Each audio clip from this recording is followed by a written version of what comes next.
para a gente pegar um fio da meada aí, né?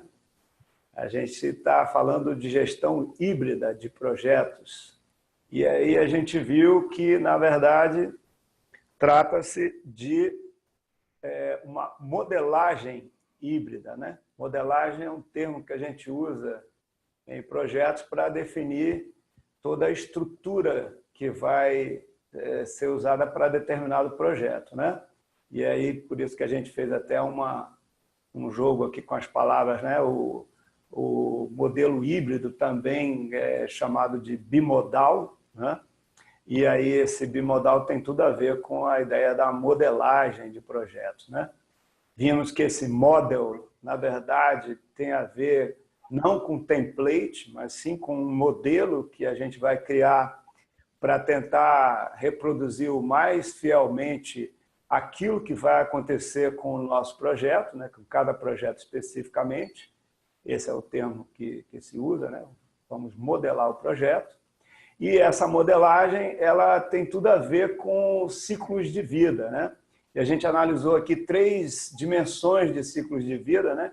Que são as dimensões do ciclo de vida do produto. Deixa eu pegar aqui minha canetinha aqui para mostrar aqui para vocês. O ciclo de vida do produto, que é o mais extenso, né? Mais abrangente de todos, né? Que começa desde a ideia, da concepção, muitas vezes de um plano de negócio, passa pelo projeto de criação do produto em si, né? E depois esse produto passa a ter uma vida útil, né? Em sua operação, em alguns casos até o abandono ou o descarte, né? Em outros, passando por renovações, né? Novas versões, etc. Então, o ciclo do produto é o ciclo mais abrangente. Dentro dele temos o ciclo do projeto que o criou, né? E dentro do ciclo do projeto nós vamos ter um outro subconjunto que é o ciclo de desenvolvimento, né? Que hoje vai ser o nosso foco. A gente vai dar uma atenção especial a esse ciclo de desenvolvimento do produto, né? E aí a gente reviu aqui, ou até consolidou, eu posso chamar assim, porque essa visão, esse entendimento, né, de planejamento e execução como processos cíclicos, que é o grande modelo do Guia PMBOK, comentei com vocês, né, ainda não está pacífico, isso não é uma coisa que está totalmente absorvida pelo mercado, né? O mercado ainda faz muita confusão de chamar fase de planejamento, fase de execução. A gente fica tentando lutar contra isso, né? Porque isso remete a um modelo, esse sim, antigo, né? Eu até não gosto quando o pessoal se refere ao modelo do Guia PMBOK como modelo tradicional. Não é verdade. O modelo tradicional era aquele modelo estanque, fase de planejamento, fase de execução. A gente viu isso, né? A gente falou aí sobre as características dos grupos de processo. Grupos de processo não são fases de um projeto. A gente viu como é que eles ocorrem aqui simultaneamente, né? Os grupos de processo, os processos de gerenciamento vão acontecendo e aqui a gente tem as fases, efetivamente, do ciclo de vida do projeto, até entregar o produto do projeto, que é um termo técnico muito importante, né? E esse cenário, esse aqui é o grande modelo, né, que a gente está trabalhando. A gente viu também que o ciclo de vida do projeto ele pode ser estruturado, né, classificado, na verdade, em um ciclo preditivo ou adaptativo, né? E aí o ciclo de desenvolvimento, por sua vez, ele pode também ser dividido dessa mesma forma, o que recebe a nomenclatura de híbrido, né? Ou bimodal, né? Essa foi a nossa interpretação no último encontro. Vimos que projetos são atividades probabilísticas, logo estão sujeitas a riscos, contêm incertezas por natureza, todo projeto contém incerteza. A gente viu esse gráfico, que é o gráfico de trompete, que representa o comportamento típico, né, dos riscos em um projeto, em qualquer projeto, só vai variar a intensidade da incerteza, né? E vimos também que a dinâmica do projeto é de que eu vou fazer previsões, mas que essas previsões elas precisam ser revistas, né? faz parte do trabalho do projeto. Ela pode precisar estender um período de projeto, eu posso ter mudanças de tamanhos de fases, né, que antes estavam sendo pensadas de uma certa dimensão, ou até mesmo o período ser encurtado, né, apesar de acontecer com menos frequência, mas também é possível, né? E vimos também uma lógica, e que tem um nome de uma técnica, que é a técnica do planejamento em ondas sucessivas. Mas eu queria reforçar muito com vocês, inclusive tem tudo a ver com o assunto que a gente vai falar hoje, que esse modelo de ondas, ele na verdade traduz um processo de elaboração progressiva de qualquer projeto, né? E o que é uma onda de planejamento? A onda de planejamento é um horizonte até onde nós conseguimos detalhar um projeto, até onde a gente consegue enxergar com um certo grau de certeza, se é que a gente pode falar assim, né? Então, isso aqui não é uma técnica aplicável apenas a determinados projetos. Isso é muito mais um modelo mental. A gente deve sempre pensar em que a gente pode ir trabalhando progressivamente em qualquer projeto, né? E aí a gente viu que no desenvolvimento de produtos podemos usar metodologias, né? Como o Design Thinking, que é uma metodologia, né, desenvolvida pelo pessoal de Stanford, com grande sucesso, hoje em dia está sendo muito usada, que é uma metodologia que puxa muito pela criatividade, né, que trabalha com protótipo, que é um excelente instrumento para o cliente visualizar resultados finais, e eles usam protótipos de maneira muito simples, muito criativa, né? A própria... podemos usar uma técnica, né, de trabalho que é a engenharia simultânea, vou até voltar a ela hoje, né, e também trabalhar com métodos ágeis ou desenvolvimento ágil, né? Esse foi o nosso cenário. Deixamos algumas perguntas para discussão, né, no final da nossa última parte, né? E aí queria comentar com vocês, né, o grau de incerteza, a primeira pergunta dela, né?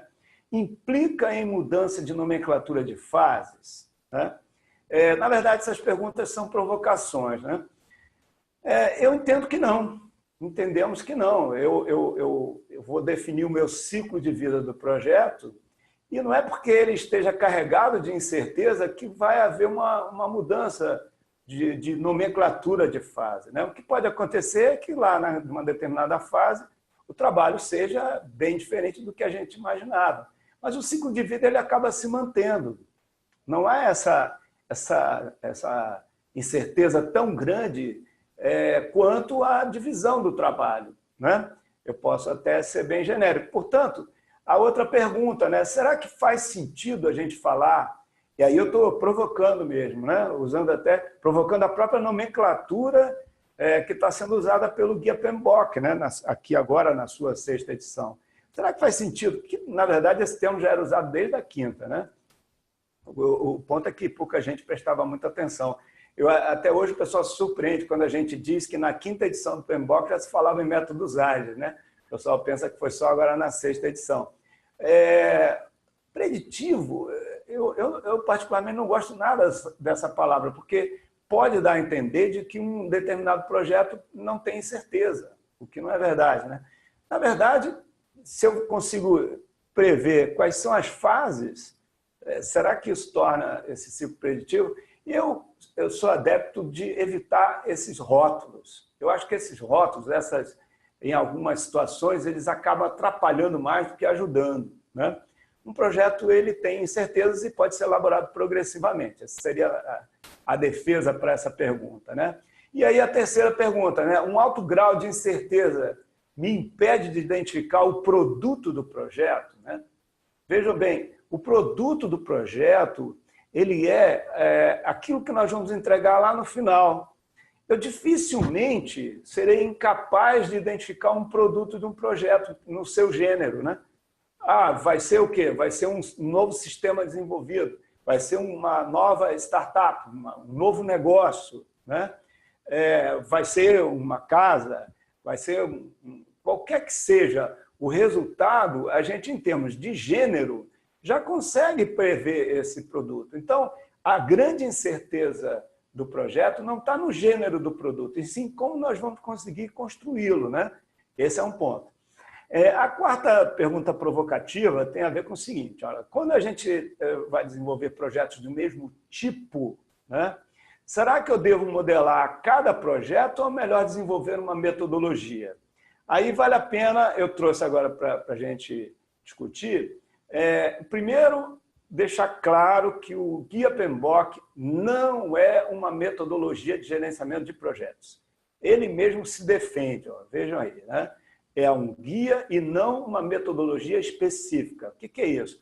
O Guia PMBOK é um guia genérico, é uma grande generalização, exatamente para que ele sirva para qualquer tipo de projeto, de qualquer dimensão. Então, o que seria uma metodologia de gerenciamento de projetos? Uma metodologia de gerenciamento de projetos, e essa definição é nossa, pessoal da ABC, simplificando, a padronização daquilo que é possível padronizar num trabalho de gerenciamento de projetos. Então, para isso, eu vou procurar identificar o que a gente vai chamar de tipos de projetos. O que é um tipo de projeto? Projetos de um mesmo tipo têm o mesmo ciclo de vida, geram o mesmo tipo de produto. Então, isso me permite identificar uma série de elementos que se repetem naquele mesmo tipo de projeto. Claro que um projeto vai ser diferente um do outro, mas eu tenho muitas semelhanças que fazem com que eu procure aproveitar essa repetibilidade para ganhar produtividade. Isso tem a ver com o nosso tema principal hoje, que vai ser os métodos ágeis, né? Então, repare bem um fenômeno muito interessante. Quando eu estou desenvolvendo uma metodologia de gerenciamento de projetos, eu estou em busca de um tipo de projeto, vejam só o que a gente está querendo. A gente está querendo aproximar projeto de operação. A gente está querendo buscar rotinas no trabalho de projeto. Por quê? Porque com isso a gente diminui a incerteza. Então, essa é a ideia. Então, por exemplo, tem muitas empresas, infelizmente, no mercado, que a gente se depara todo dia, que pegam praticamente o Guia PMBOK e chamam isso de metodologia de gerenciamento de projetos.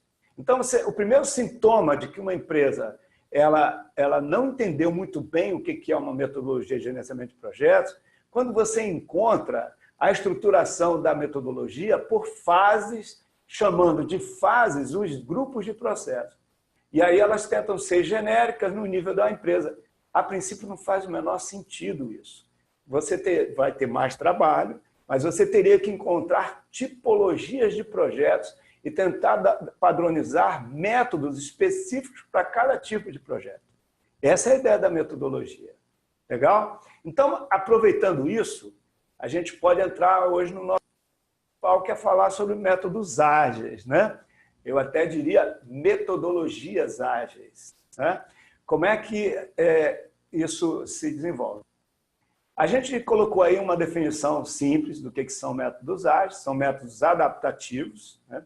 Iterativos, lembrando que essa característica iterativa vem lá da matemática, né? Que é aquela propriedade de você ir e voltar, pega uma informação na equação com soluções cíclicas, né? E volta e tal. Incrementais, ou seja, vai acrescentando gradativamente, né? Para o gerenciamento de projetos. Aí aqui eu tenho uma provocação. Eu não diria que é para o gerenciamento de projetos de qualquer tipo.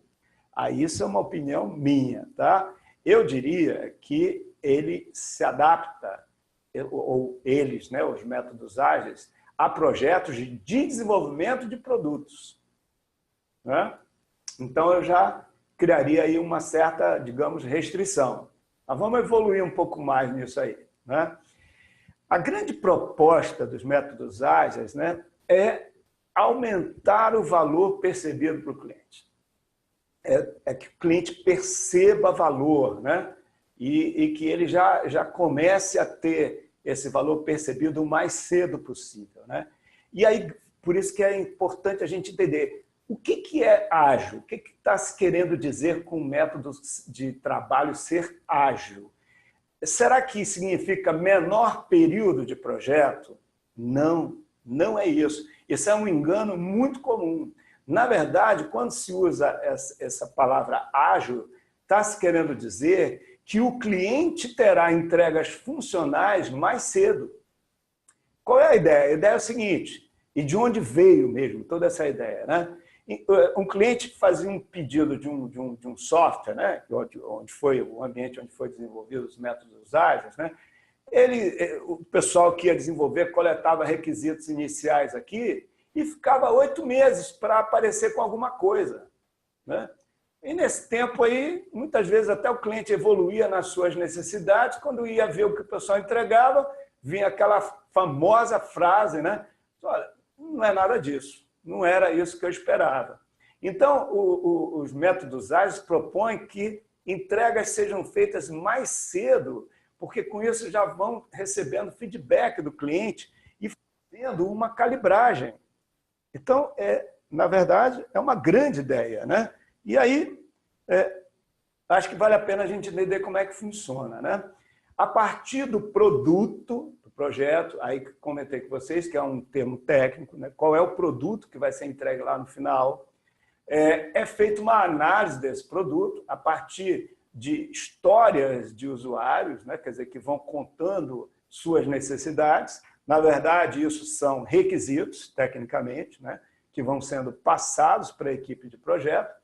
Isso vai gerar um backlog de produto, né? Vejam, aqui a gente já tem backlog, esse termo é um termo de produção. O que significa backlog? Fila de trabalho para ser produzido. Isso é um termo fabril, tá? Então, vira uma pilha aqui de trabalho para ser produzido, né? Essa pilha de funcionalidades, ela vai ser priorizada em função do valor percebido pelo cliente. Quem vai dar essa prioridade vai ser o cliente. O cliente é que vai dizer o que é mais ou menos importante para ele. Isso aqui, então, é ótima providência também. Em função dessa prioridade, vai ser feita uma análise do quanto que é possível produzir daquele trabalho em determinado período de tempo fixo, né? Então, aqui se considera que esse período de trabalho, essa unidade de trabalho dos métodos ágeis, né, é chamada de time boxed, ou seja, ela é padronizada, fechada no tempo, né? E é chamada de sprint. O pessoal chamou de sprint, poderia ter chamado de onda, né? Mas resolveram chamar de sprint, e ela tem um tempo fixo, o que é diferente da modelagem com ondas progressivas. Sucessivas, porque uma onda pode ser diferente no tamanho uma da outra, né? A princípio, esse sprint vai gerar uma entrega funcional. Esse é um incremento que o pessoal chama de release, né? Esse backlog vai se transformar num backlog do sprint, ou sprint backlog, que vai ser o que vai precisar ser produzido a cada sprint. Isso vai sendo, então, sucessivamente sendo produzido, de acordo com essa capacidade.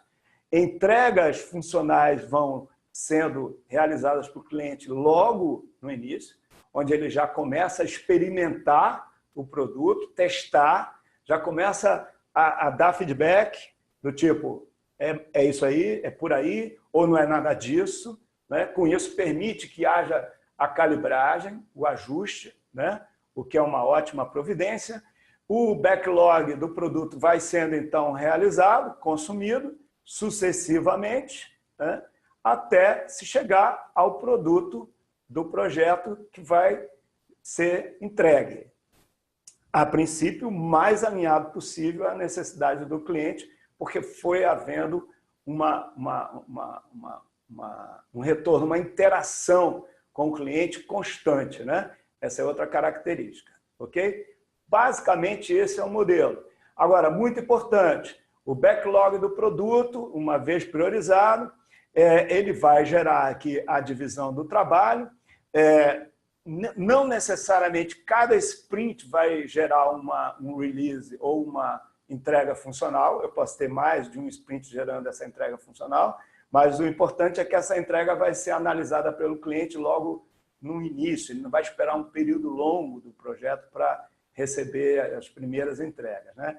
Mas é possível, né, que o período do projeto, como a gente disse lá na frente, né, a partir dessa evolução, ele se estenda. Se aparecerem mais necessidades, né, no meio do... O cliente ele evolui, né? A gente até brinca muito, né? O cliente ele só ficaria estático na sua necessidade, né, se ele ficasse congelado no seu entendimento, mas não é bem assim. O cliente também ele ajuda nessa definição do que é o resultado final. Então, isso aqui é uma situação possível para um método ágil, né? A gente, então, também pode ter uma redução, claro.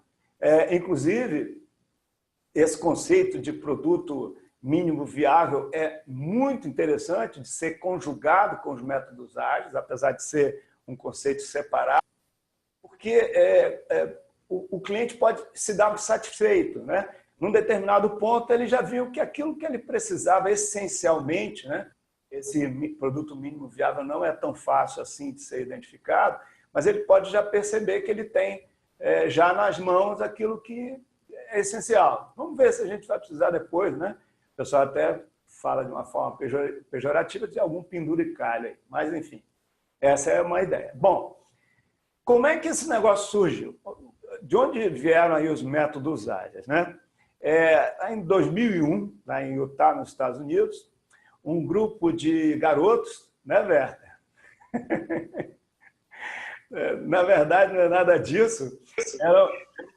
Era um Garoto grupo de 55 anos, é turminha nova. Os outros têm mais de 60, 60 e anos. Eu estou com 26, né? Quer dizer, então, a turma mais ou menos assim da minha idade, né?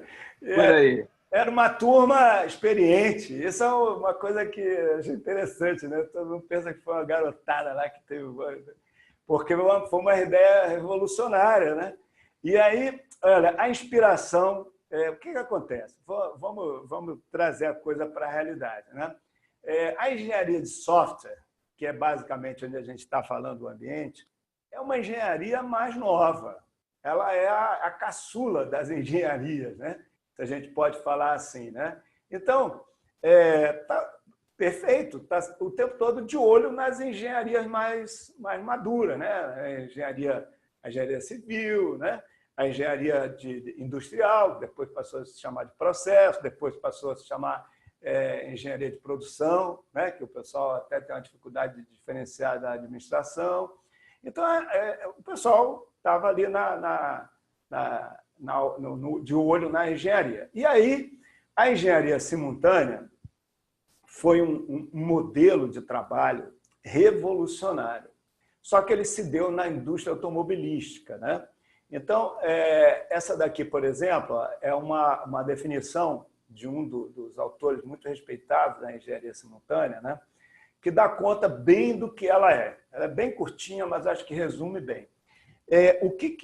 Qual foi a proposta? A proposta foi o seguinte, olha, na hora que a gente vai conceber o produto, e nesse caso o foco era um automóvel, né? O primeiro automóvel desenvolvido nesse modelo foi o Twingo, da Renault. Se vocês quiserem, depois eu passo até o nome de um livro que conta toda a história desse projeto, que é o automóvel que não existia, né? Le auto que não existe é pas. Aí o pessoal descreveu lá todo o desenvolvimento. Qual foi a revolução? A revolução foi o seguinte, nós vamos conceber um novo automóvel. Legal, então chama lá o pessoal lá da manutenção, lá, quando vai fazer manutenção no carro. Como é que é a melhor maneira de você fazer manutenção, meu carro? Não bota tanta carenagem para eu ter que desmontar e tal. Chamaram fornecedores de lanterna. Como é que vai ser a lanterna mais econômica e mais rápida para você produzir? Falava, olha, não coloca muito parafuso, bota mais encaixe, não bota ângulo tão agudo. Ele dava a sua contribuição. Então, isso que está dito aqui, participação de todos, incluindo os usuários. Nesse modelo surgiu, começou a ser usada intensamente uma técnica que até hoje se usa, que é a do Focus Group, né? Quer dizer, você dando ali a oportunidade para os usuários, para os clientes, né? Porque como é um produto que vai ser produzido em escala, né? Você precisa de uma contribuição de usuários, dizendo, olha, eu acho legal que faça isso, aquilo, tal, o pessoal dá uma palpite até em barulho de porta para fechar e tal. Qual foi o resultado? O resultado, vejam só uma coisa, um automóvel que levava 60 meses para ser produzido, caiu para 18, com ganhos absurdos da qualidade. Por quê? Aí que vem a grande semelhança com o método Zayas, por conta do ciclo de feedback do cliente. O cliente começou a dizer, olha, isso aqui que eu quero, aí o pessoal ajustava. E aí, apesar de ter nascido lá na França, com a Renault, adivinha quem é que deu banho nisso e começou a ter isso bem azeitado? Foi a Toyota. E aí começou a ter um padrão de desempenho. Hoje em dia, toda a indústria automobilística desenvolve automóvel com engenharia simultânea. Isso já ficou um método consagrado, né? Tá? Então, essa foi uma grande inspiração. O pessoal viu, estava mais ou menos na época, está vendo aqui, ó, 97, né? O Twingo ele começou a ser fabricado lá no início dos anos 2000 também, né? Então, essa foi a inspiração. Aí o pessoal lá de Utah, né, quis ser bem revolucionário, foram lá em Karl Marx, no Manifesto Comunista, se inspiraram e aí publicaram o chamado Manifesto para o Desenvolvimento Ágil de Software. Fizeram uma analogia ali com o Manifesto Comunista, né? Aí estamos descobrindo maneiras melhores de desenvolver software. Veja bem, desenvolver software, tá? Fazendo nós mesmos e ajudando os outros a fazerem o mesmo. Através desse trabalho, passamos a valorizar. Aí eles fizeram uma tabelinha aí, né? Do lado esquerdo, aquilo que eles valorizam mais. Não significa que eles não dão valor. Isso é muito importante. E do lado direito, aquilo que eles passaram a valorizar. Então, passaram a valorizar mais indivíduos e interações, mais que processos e ferramentas, que são mais, né, gerais, mais frios, né? Software em funcionamento. O que é isso? Entregas funcionais, mais rápidas, para o cliente usar, experimentar, responder se é isso mesmo, se não é, né? Mais do que documentação abrangente. Aqui tem um ponto interessante, cuidado, eles não estão dizendo que não devem documentar, né? Muitas vezes a documentação do software é parte da entrega. Então, isso passa a ter valor do mesmo jeito. Cuidado com algumas coisas que o pessoal às vezes exagera, né? Colaboração com o cliente. Aqui, nesse caso, colaboração quase que total, interação total, que é uma grande dificuldade, porque nem sempre o cliente está disponível para isso, né? Mais que negociação de contratos. Aí, aqui, contratos é um problema. Podemos até marcar um webinar só sobre como é que a gente vai fazer contrato num modelo ágil, né? Responder a mudanças, mais que seguir um plano. Aqui eu tenho uma observação muito importante e pontual, mas que faz toda a diferença aqui. Olha só. Pergunta provocativa. Será que quando eu estou elaborando progressivamente, né, avançando na incerteza do projeto, criando versões novas de planos, eu estou mudando? Ou eu estou compreendendo melhor o produto final a ser entregue? Legal? Então, o pessoal usou o termo, mas, na verdade, aqui se trata de uma elaboração progressiva. Uma mudança, né, é algo que vai interferir naquilo que já estava definido. E não é bem o caso, né? Bom, enfim, ou seja, mesmo havendo valor nos itens à direita, valorizamos mais o da esquerda. Isso é muito importante para não excluir, não ser excludente, né? Características dos métodos ágeis. Uma equipe de trabalho coesa, num formato de time, né? Mais até do que equipe. Time tem uma força maior, né? Comunicação intensa, face-to-face, pessoal, cara a cara. Antecipação de entregas funcionais, já comentamos, já com possibilidade de uso. Feedback dos usuários, quase que constante, né? Adaptações às necessidades do cliente, requisitos dele, né? Atendimento aos requisitos do cliente. Então, resumidamente, a gente pode falar que essas são características principais. Agora, para o funcionamento, como é que a gente vai prática os métodos ágeis. Primeiro, é um trabalho que ele vai ser padronizado. Olha que coisa interessante. O pessoal tem uma primeira impressão, quando você fala assim, métodos ágeis e tal, que aquilo ali vai ser uma bagunça danada, cada um faz o que quer. Nada. Ao contrário, vai se procurar ter o máximo de organização do trabalho possível. O trabalho ele vai tentar ser parametrizado para que seja possível dividir em partes escaláveis, partes padronizadas ali, trabalho bem ali, tá tudo sob controle. Organização do trabalho que permita a utilização de técnicas fabris de produção. Olha só, que coisa surpreendente para muita gente. Manufatura seriada mesmo. Ó, vejam o que se usa. Olha lá, backlog. Backlog é termo de produção. O que é o backlog? Backlog é uma fila de trabalho para ser produzida. Se você for para qualquer fábrica e perguntar backlog, cadê o backlog? Está lá, ele vai te mostrar uma lista de trabalhos que ainda não entraram em produção. Né? Você pode ter também o seu backlog. Eu tenho meu backlog de livros. Eu até brinco com os amigos quando eu recebo um livro novo. E aumentou meu backlog, ou seja, aquele bando de livros que eu tenho que ler e não consigo. Né? Kanban. Kanban é uma técnica que foi criada pela Toyota em 1948. Essa é recente, né?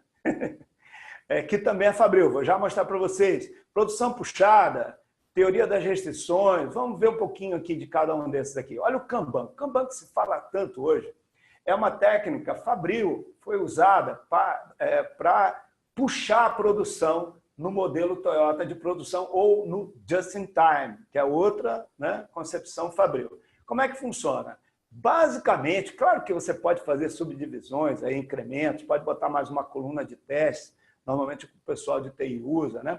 Você vai ter aqui o não iniciado, esse aqui seria o backlog, né?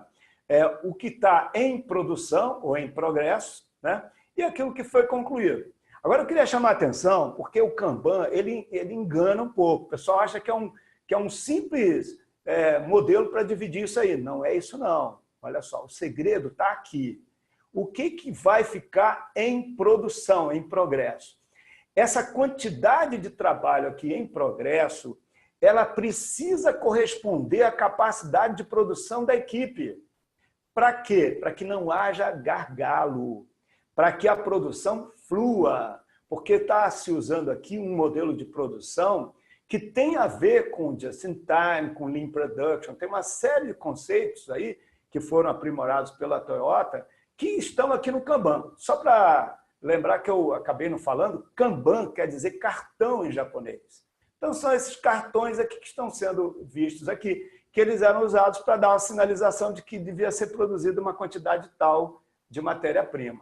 Legal? Então, vejam, para não haver gargalo. Mas o que é gargalo? Olha só, vamos entender aqui produção puxada, só para poder sintonizar com o que o pessoal está usando aí, que é importante.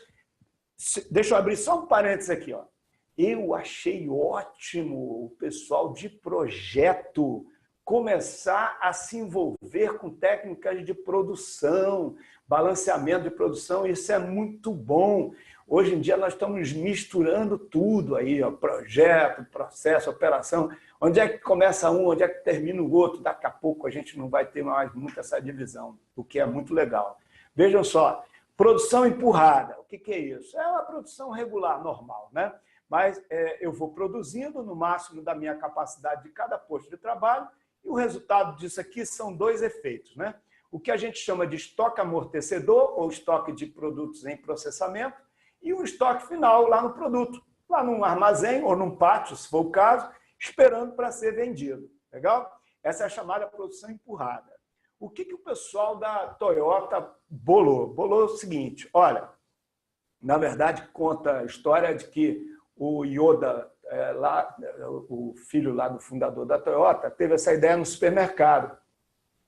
Ele reparou lá a gôndola do supermercado que ela tinha espaços diferentes para diferentes desodorantes. O desodorante que ele usava tinha um espaço pequenininho, né, porque saía muito pouco. E os outros tinham um espaço maior porque saíam mais, tinham mais quantidade. Aí ele falou assim, por que a gente não pode usar a mesma lógica para produzir carro? Né?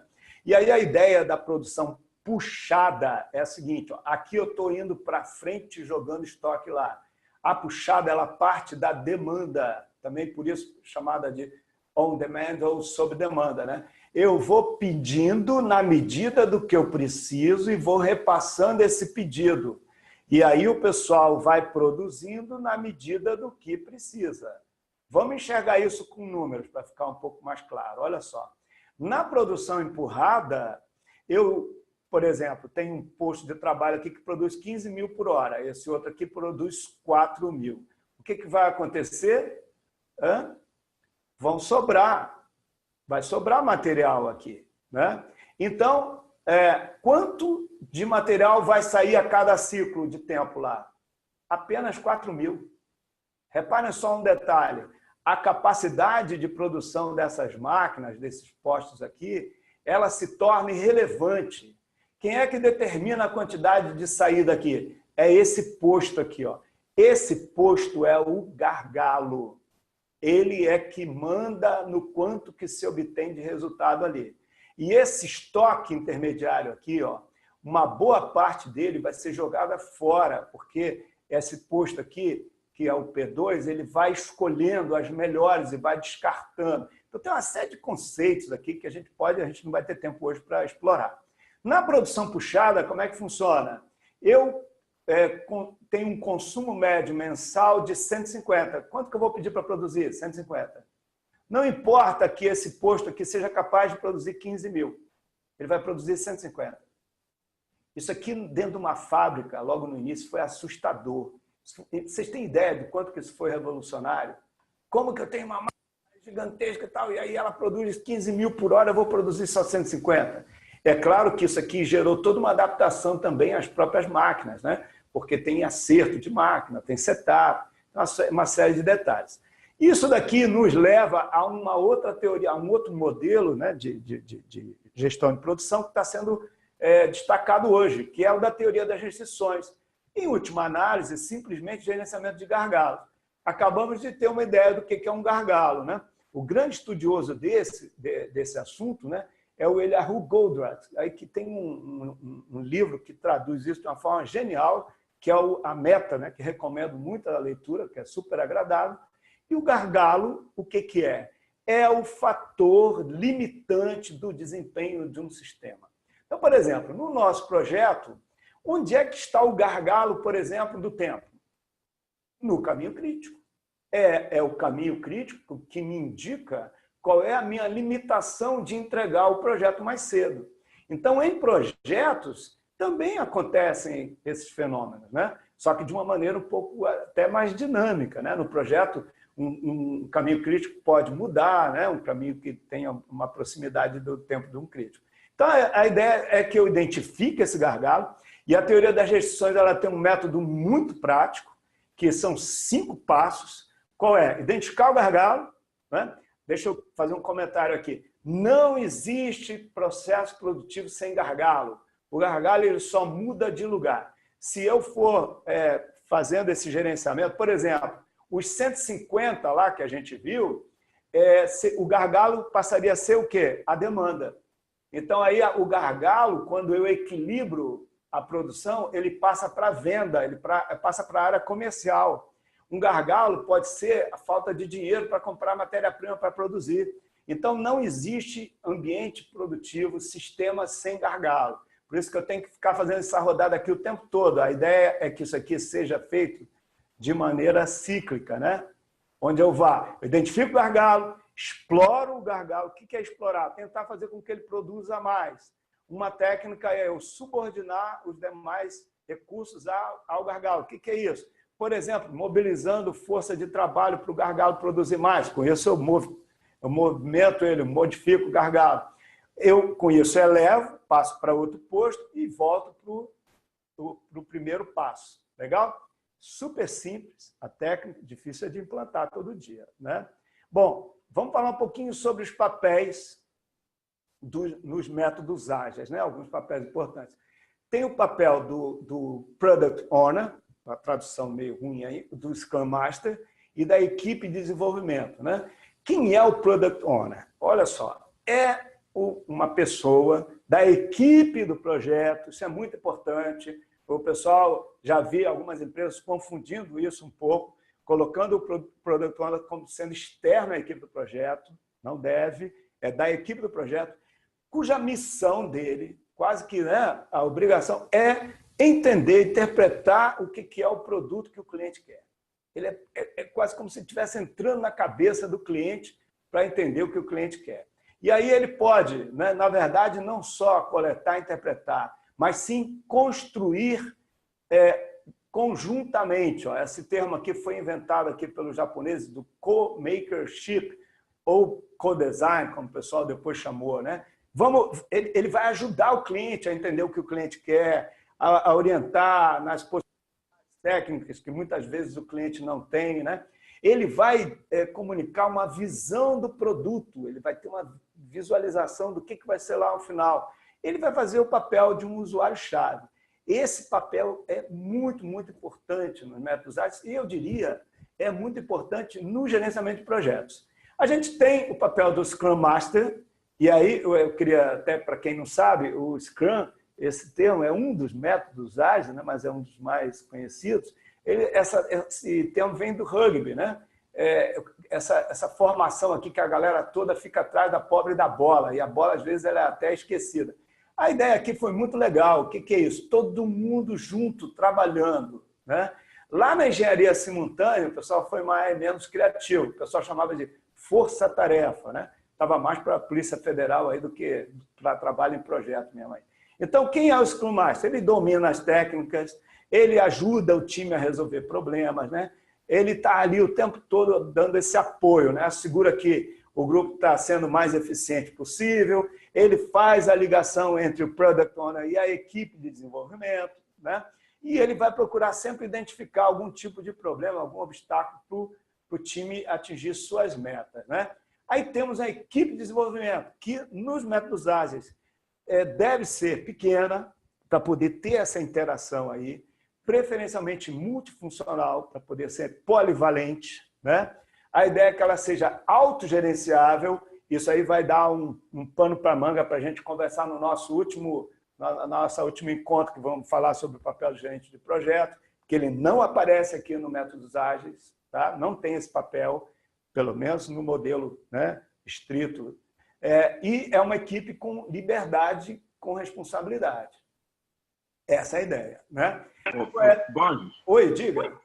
É um comentário que é interessante, que como o método Scrum surgiu nos Estados Unidos, ele considera algumas características típicas da estrutura de trabalho americana, onde você consegue montar equipes dedicadas a uma determinada tarefa ou projeto. Aqui no Brasil, que tipicamente as pessoas têm múltiplos papéis, torna um grande desafio a estruturação e montagem de equipes orientadas à abordagem Scrum de forma mais sistêmica. Sim. Em projeto outro você consegue esse grau de exclusividade, mas em geral é um grande desafio, até seja por conhecimentos técnicos, seja por disponibilidade realmente de focar em uma única atividade. É verdade, muito bem colocado. E isso causa um transtorno danado, né? O pessoal acha que isso é flexibilidade, mas acaba atrapalhando bastante, né? Porque... Por exemplo, é comum ao profissional que trabalha no desenvolvimento apoiar a equipe de produção e operação. Sim. Quando tem algum bug em produção, ele acaba sendo deslocado. O impacto que isso causa num sprint é terrível. Pois é. É porque ele deixou de fazer o trabalho dele lá, né? Aí você quebra toda a programação que era para ser bem estruturada, né? Legal, toda a razão. Olha, então, esses aqui são os chamados rituais, né? O pessoal chama dessa maneira, né? Ele tem o planejamento do sprint, que a gente já chegou a falar rapidamente, as reuniões diárias, ou stand-up meeting, como o pessoal costuma até chamar, porque a ideia é que se faça a reunião em pé mesmo, 15 minutos, é rapidinho essa reunião, né?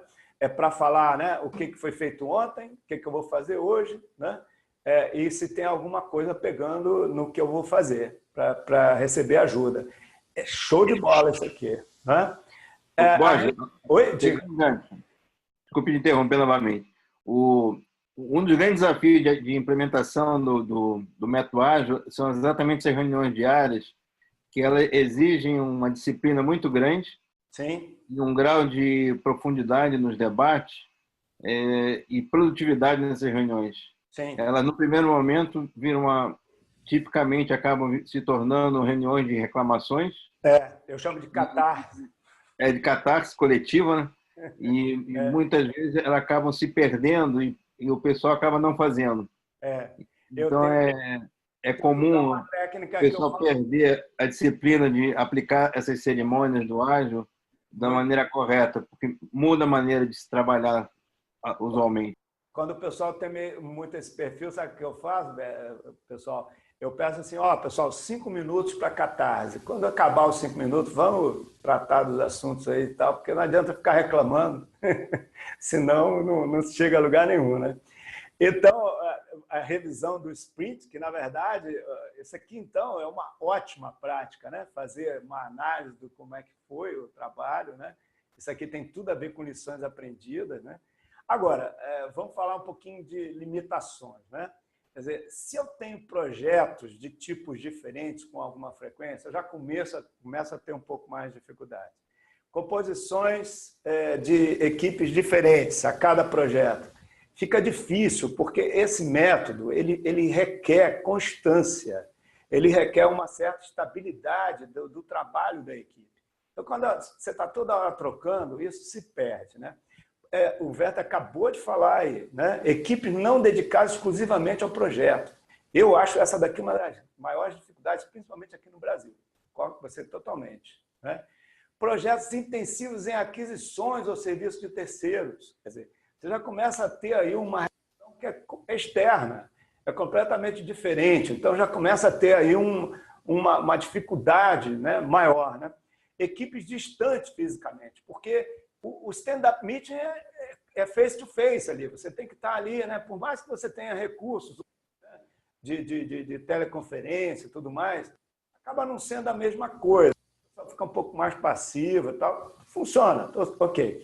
Equipes muito grandes, aí começa a ficar até mais tumulto, né?